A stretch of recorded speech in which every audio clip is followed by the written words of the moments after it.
Le Mali, comme la plupart des pays pauvres au sud du Sahara, est confronté à la hausse du taux de chômage de sa population active. En 2013, ce taux était d'environ 21%, un indicateur qui ne pouvait échapper à l'attention d'un président soucieux du devenir de son pays. En 2013, Ibrahim Boubacar Keïta, dit Ibeka, accède à la magistrature suprême du Mali. Il avait déjà une vision, le Mali d'abord, qui devient son projet présidentiel. Aussi promet-il au peuple malien, lors de son investiture, la création de 200 000 emplois directs et durables avant la fin de son quinquennat. Le président de la République, son Excellence Ibrahim Boubacar Keïta, quand il était candidat, il avait un objectif, il avait une ambition, il avait une vision. Les 200 000 emplois dont il a fait allusion, ce n'est pas un vain mot, pour la simple raison que toute la situation économique du pays le permet. D'abord par la fin de la crise socio-sécuritaire de 2012, le retour des partenaires techniques et financiers dans notre pays, le taux de croissance économique qui dépasse les 5% depuis que le président de la République est arrivé au pouvoir, le retour progressif à la paix suite à l'accord pour la paix et la réconciliation nationale. Voilà un certain nombre de paramètres qui ont milité en faveur de la création de cet objectif de 200 000 emplois. Aucune structure de l'État n'est restée en marge de la promesse présidentielle. Chacune d'elles a apporté sa pierre à la construction de l'édifice public. Le FAPA, Fonds d'appui à la formation professionnelle et à l'apprentissage, compte tenu de son expertise dans le domaine, a été un maillon important dans la réalisation de la vision du changement et des objectifs prioritaires du président de la République quant à la promotion de l'emploi et de la formation professionnelle.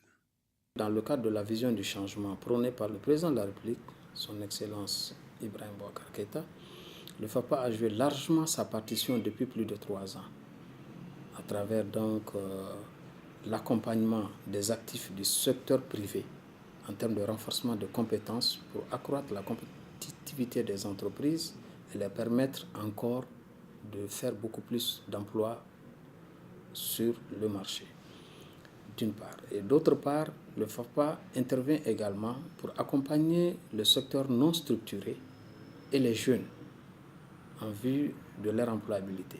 Pour le renforcement des compétences des actifs du secteur privé, le FAPA a eu sur les 3 années à former plus de 44 500 actifs. Et dans le domaine du secteur non structuré également, nous avons eu à mettre en place plus de 57 000 actifs.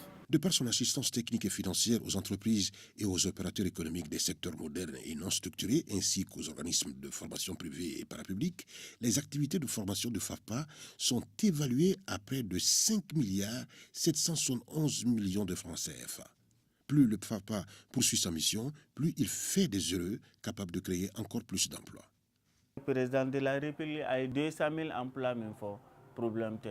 Ne yɛrɛ fɛ yan n ka baarakɛyɔrɔ la n bɛ mɔgɔ 15 embauché kalo n b'olu sara déjà que o commencera ka ban donc ni ne ɲɔgɔn wɛrɛ y'o kɛ n ɲɔgɔn wɛrɛ y'o kɛ an mɔgɔ 50 ni ko ye formation sɔrɔ n'olu bɛ mɔgɔ 15 mɔgɔ 20 embauché a bɛ diminuer an ka côté la o ye kelen fila an ye minnu fana an formera an ye minnu embauché olu fana kɛlen bɛ k'u sigi yɔrɔ wɛrɛ u bɛ baara kɛ u kɛlen bɛ ka mɔgɔ wɛrɛw embauché ne bɛ se k'a fɔ ne ka côté yɛrɛ la a bɛ se ka kɛ i b'a fɔ ne ye mɔgɔ 400 ou bien mɔgɔ 500 ta parce que ne ye mɔgɔ 15 min ta o mɔgɔ 15 kelen n'o ye mɔgɔ 10 ta mɔgɔ 50 ta olu fana mɔgɔ 50 kelen bɛɛ nana ka mɔgɔ 10 ta mɔgɔ 50 dege ainsi de suite donc a b'a la ka avancer.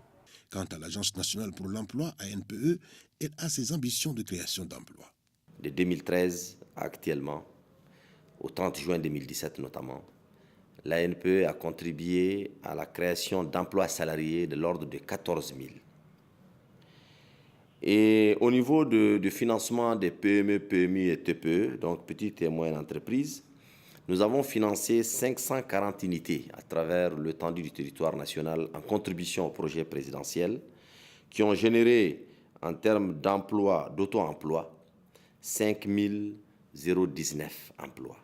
dans le registre de l'ANPE, en termes de sensibilisation de demandeurs d'emploi et des offreurs d'emploi en termes d'orientation, nous avons enregistré un volume d'offres de l'ordre de 23 000 sur la période, pour un volume total de demandes enregistrées de 70 000. L'ANPE contribue au perfectionnement à travers le centre de perfectionnement et de reconversion que vous avez ici, où nous avons des formations qualifiantes diplômantes, des formations continues diplômantes, des formations qualifiantes, des formations à la carte. Nous faisons le système LMD ici, en gestion de ressources humaines, gestion financière, etc. Un projet du président de la République, c'est l'affaire de tous. Aussi, différentes directions nationales se sont bien impliquées pour que la promesse devienne une réalité. La Direction nationale de l'emploi est le service central de l'emploi. Vous avez un ministère chargé de l'emploi et de la formation professionnelle, la structure centrale qui met en œuvre cette politique à travers les agences et la Direction nationale de l'emploi.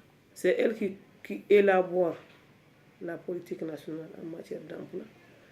C'est elle qui contrôle et suit cette politique nationale de l'emploi. C'est elle qui vérifie si les engagements pris par les différents départements ministériels sont mis en œuvre en matière de création d'emplois. Parce qu'au niveau de chaque département ministériel, vous avez la question d'emploi qui se pose. Si vous partez sur les constructions de routes, vous allez dans le ministère de l'aménagement, le ministère de l'environnement, le ministère de l'agriculture. Mais toutes ces activités induisent des créations d'emplois. Et c'est donc la Direction nationale de l'emploi qui peut savoir si dans tel projet de développement, tel programme de développement, la question de l'emploi est prise en compte. Tous les projets, programmes des départements ministériels financent l'emploi. Je ne sais pas si vous comprenez. Tous les projets, programmes des départements sont des financements de l'emploi. Parce que si c'est des routes, les routes induisent des travailleurs. Et des travailleurs, c'est de l'emploi. Ils induisent l'activité économique tout autour de la construction des routes. Tout ça, c'est de l'emploi. Les sonneries qui vont vendre les cartes tout autour, c'est de l'emploi indirect. Donc tout cela, nous comptabilisons ça, mais ça ne fait pas partie des 200 000 emplois. Il faut que ça soit clair. Tous les emplois indirects comptabilisés ne font pas partie des 200 000 emplois parce que le président s'est engagé sur des emplois formels, donc des emplois constatés par des contrats par écrit. Les 200 000 emplois promis par le président de la République se trouvent au niveau de la formation professionnelle. Pourquoi?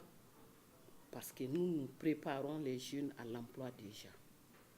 On les forme dans des métiers. Directement, les jeunes sont dans les métiers. De 2013 à nos jours, nous avons formé un certain nombre de jeunes. Parce que nous avons la formation professionnelle de type dual qui se passe entre l'entreprise et le centre. Donc, l'entreprise, c'est 80% et les 20%, c'est la théorie. Donc, directement, avant même que les jeunes ne terminent leur formation, ils sont demandés. La formation modulaire, ça, c'est une formation qui se fait dans les centres. Et c'est surtout adressé aux compétences. Chaque jeune a une performance dans une compétence. Les jeunes peuvent travailler partout. Ensuite, les tutorats. C'est des formations de courte durée. Et les jeunes sont confiés à des maîtres d'apprentissage. Et là également, directement, ils sont dans l'emploi. Donc, la formation professionnelle, c'est déjà la création d'emplois. La question de l'emploi étant transversale, les autres ministères ne sont pas restés en marge. À partir de fin 2013, début 2014, la situation a commencé à se stabiliser. Et les employeurs sont revenus, les entreprises sont revenues à des meilleurs niveaux de recrutement. Et cette embellie continue toujours jusqu'au moment où je vous parle. Certainement, il y a eu des licenciements dans certains secteurs, mais la situation d'ensemble est quand même appréciable. La signature de l'accord joue un rôle extrêmement important, ou a joué un rôle extrêmement important dans cette stabilisation, parce qu'il fallait ça pour que les investisseurs ait confiance au Mali pour le retour de la paix. Et c'est ce qui fait qu'il y a effectivement une accalmie au niveau des entreprises et qui fait qu'il y a des créations d'emplois. Même si dans certaines entreprises, il y a des licenciements. Les licenciements sont liés à la vie de l'entreprise. Et ça, c'est naturel. En 2013, il n'y a pas eu de concours.